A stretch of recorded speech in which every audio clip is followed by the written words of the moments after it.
No último mês, o lançamento do livro Alquemais deu uma balançada aí no mercado literário e o livro chegou a entrar para o top 10 mais vendidos do New York Times, com nomes de autores consagrados como o Dan Brown ou como o Nicholas Sparks. Esse livro é um livro de dark fantasy que é uma fanfic, uma releitura de Harry Potter e o Conto da Aia. Sim, você ouviu bem, mas fica aqui comigo no raciocínio. E tem gente até em prantos com o final desse livro. E eu, nesse mês de outubro, decidi ler. Então, oi, eu sou Cadu, esse aqui é o Fetiche Literário. E hoje eu vou te contar por que eu achei que Algo que Mais deu puro suco da farofa e do caos. E já dizendo de antemão, por favor, fãs do livro, não me xinguem, essa é a minha experiência de leitura com o livro. Eu vou precisar de um pouquinho de tempo para falar sobre a história desse livro, então já deixa o like e se inscreve no canal se você não for inscrito para ajudar aqui no engajamento, tá bem? A autora, que é a Sen Liu, disse que começou a escrever ele no bloco de notas do celular enquanto cuidava dos filhos bebês, porque ela não tinha necessariamente o tempo para sentar na frente do computador e escrever. Ela começou a publicar esse livro num desses sites de fanfic e, de repente, boom, a história dela bombou como uma fanfic que misturava elementos de Harry Potter, O Conto da Aia, em 1984. A fanfic inicialmente se chamava Manacled e ela contava a história do universo do Harry Potter como se a Ordem da Fênix tivesse perdido a Guerra Bruxa. Ou seja, o Voldemort se tornou o líder supremo do mundo bruxo, todos da Ordem da Fênix foram assassinados, exceto a Hermione Granger, que foi presa e muito tempo depois foi tirada da prisão porque descobriram que ela tinha dentro do cérebro dela guardado uma memória com um segredo da Ordem que o Voldemort agora precisava. A pessoa responsável pelo trabalho muito difícil de extrair essa memória dela, que é algo que demoraria meses para fazer, é o Draco Malfoy, e nesse processo de se encontrar para extrair a memória e tudo mais, Draco e Hermione se apaixonam, porque essa é uma fanfic de amor entre Draco e Hermione. Porém, tem mais um twist nessa história, porque essa fanfic também é uma fanfic de Conto da Aia. Então acontece que no mundo bruxo, os bruxos ditos puro sangue estavam com dificuldade de reproduzir e, portanto, algumas mulheres são colocadas como aias para que eles possam reproduzir. E, evidentemente, também é o que vai acontecer entre Draco e Hermione, sendo que ela vai se tornar uma aia da família Malfoy. E eu sei que você, se não leu o livro, deve estar pensando, meu Deus, o que é isso? Mas calma que tem mais. Corta para Alquemais, que é o livro que foi publicado agora, que não podia ter todas as referências ao mundo do Harry Potter, por questões de direitos autorais. Então o que a autora decidiu fazer? Manter a mesma estrutura da história, mas reimaginar o mundo, e aqui a gente tem um dos principais erros do livro para mim.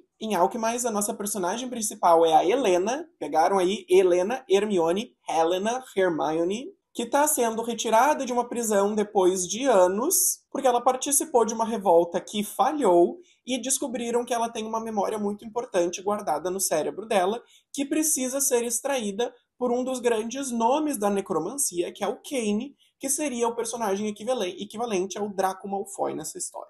Para que essa memória seja extraída, ela tem que passar meses na casa do Kane, eles começam a se aproximar, começam a se apaixonar, e aí a gente já desanda para a questão do Conto da Aia também, em que a gente tem as relações forçadas entre os dois. O que você também deve estar pensando que é um caos colocar esse nascimento de uma paixão entre os dois em meio a um clima de Conto da Aia, e você estaria coberto de razão.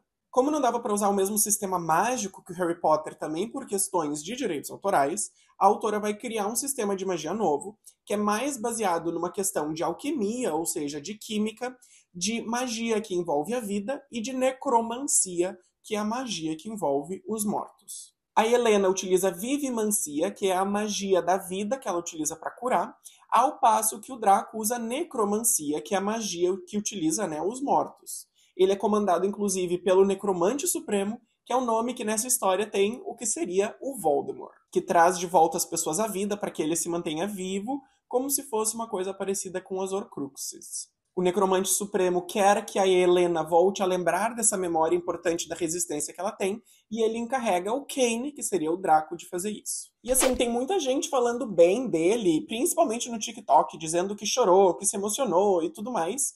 E para mim simplesmente não funcionou. E aqui, como sempre, vale dizer, essa é a minha experiência de leitura. Se você leu e gostou, tá tudo bem. E você pode continuar lendo e gostando, mesmo concordando ou não com os pontos que eu vou falar a seguir de por que eu não gostei do livro. O primeiro ponto que funcionou para mim foi justamente a solução que a autora achou para fugir dos direitos autorais, que é mudar o universo, mas manter a essência da história. Porque eu entendo que na fanfic que eu não li, as pessoas podem ficar mais emocionadas porque elas já conheciam os personagens do Draco, já conheciam os personagens da Hermione, já conheciam o universo do Harry Potter. Acontece que aqui em Alchemist a gente tem dois personagens que são meio originais e meio não originais, que são mais uma tábula rasa e que, na minha opinião, a gente não consegue se aproximar e se relacionar com eles muito bem a tempo de se emocionar com aquilo que está acontecendo. E como a gente não tem essa relação muito bem desenvolvida com os personagens, eu, por exemplo, não consegui assim, me relacionar muito bem com eles, e achei a personagem da Helena meio insossa, meio Bela do Crepúsculo, sabe? Acaba que muitas coisas vão acontecendo, muitas coisas chocantes vão acontecendo, e em vez de me emocionar com aquilo e tudo mais, eu só pensei, tá. Isso nos leva ao segundo ponto que eu não gostei, que é o uso do choque nesse livro, e o uso repetido do choque nesse livro. Em muitas situações, a autora vai descrever cenas de tortura, de crimes de guerra e até de coisas piores, como vocês devem imaginar pela sinopse que eu dei. Mas isso é descrito de forma tão repetida, e assim, gente, tão repetida, que acaba que essas cenas foram só o choque pra chocar. Eu tive a impressão de que os personagens não conseguiam carregar a narrativa sozinhos, inclusive porque a personagem principal é muito insossa e o outro personagem, que seria o Draco, ele tem os seus problemas, que a autora teve que recorrer a um outro recurso narrativo para manter a história interessante, e esse recurso narrativo foram cenas de choque e violência repetidas. O que é muito problemático, porque a gente começa, inclusive, a banalizar essas cenas, e quando elas efetivamente têm que ter o efeito emocional, elas não têm, porque a gente já viu isso acontecer várias outras vezes. E aí a gente chega no terceiro problema, que é parecido com esse, que é a repetição nessa narrativa. Eu perdi as contas de quantas vezes a personagem da Helena desmaia e acorda na cama misteriosa num quarto na casa do Kane. Ou então, quantas vezes a Helena utilizou a sua própria energia vital para curar os outros, que é algo que ela não deveria, e aí ela perde as forças e fica vulnerável. Ou de quantas vezes os personagens tiveram a exata mesma discussão, só que com palavras diferentes. E aí, lembra que eu disse agora há pouco que os personagens, para mim, pareceram que não sustentaram uma narrativa sozinhos?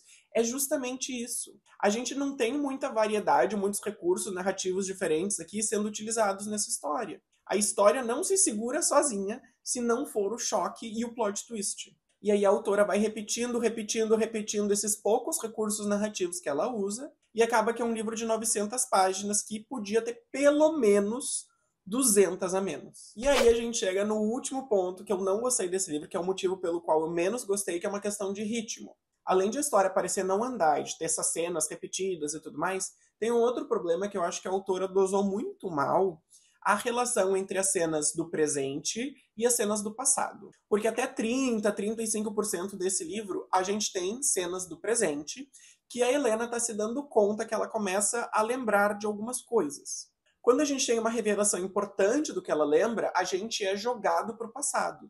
E até aí tudo bem, se fosse 1 ou 2 capítulos. Acontece que a gente fica no passado por mais 50% do livro e a gente só volta para o presente nas últimas 150 páginas de um livro de 950 páginas. Ou seja, a gente passa quase 500 páginas jogado no passado, que às vezes é muito chato. Porque a gente chega num clima muito legal da narrativa no presente e a gente é jogado por um passado que a autora tem que ficar explicando o universo de novo. Porque é uma situação diferente o passado e o presente. E acaba se tornando chato. Sem contar que é aqui no passado que ela começa a repetir muitas dessas situações que tornaram o livro tão, para mim, enfadonho. E aí me parece que ter quase 500 páginas de um livro de 950 no passado repetido, extremamente anticlimático. Você não concordaria comigo? Né? E aí, minha gente, chegamos no final. E eu não vou dar spoiler do final do livro aqui, assim como eu não dei spoilers ao longo desse vídeo. Mas se você for no YouTube gringo, ou se você for no TikTok, você vai ver as pessoas falando sobre o final desse livro e simplesmente surtando gente chorando, gente aos prantos, gente dizendo que o livro estragou a semana deles. E eu vi essas coisas e eu fiquei, quê? Porque o final do livro, ele fecha bem a narrativa, a autora soube fechar ali os enredos que ela começou e tudo mais, mas é só isso? Eu não entendi o motivo do surto com o final do livro. E olha que eu sou uma pessoa que surta com livros, que chora com livros, e eu não entendi. Eu entendo, no caso da fanfic, as pessoas que se emocionaram, porque, de novo, a gente está falando de um universo e de personagens que elas já conheciam de outras histórias.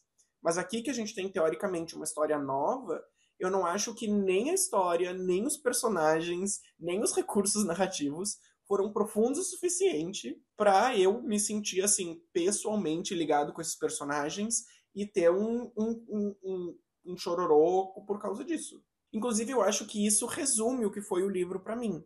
Ele tá ali bem amarradinho, então ele tem ali entre as suas 2,5 e 3 estrelas para mim, mas é só. Não entendo o motivo do sucesso, não entendo o motivo do surto e também não entendo o motivo do choro. Que eu entendo no caso, por exemplo, dos livros da Colleen Hoover, que eu não gosto, mas entendo. E aqui eu simplesmente não consegui entender.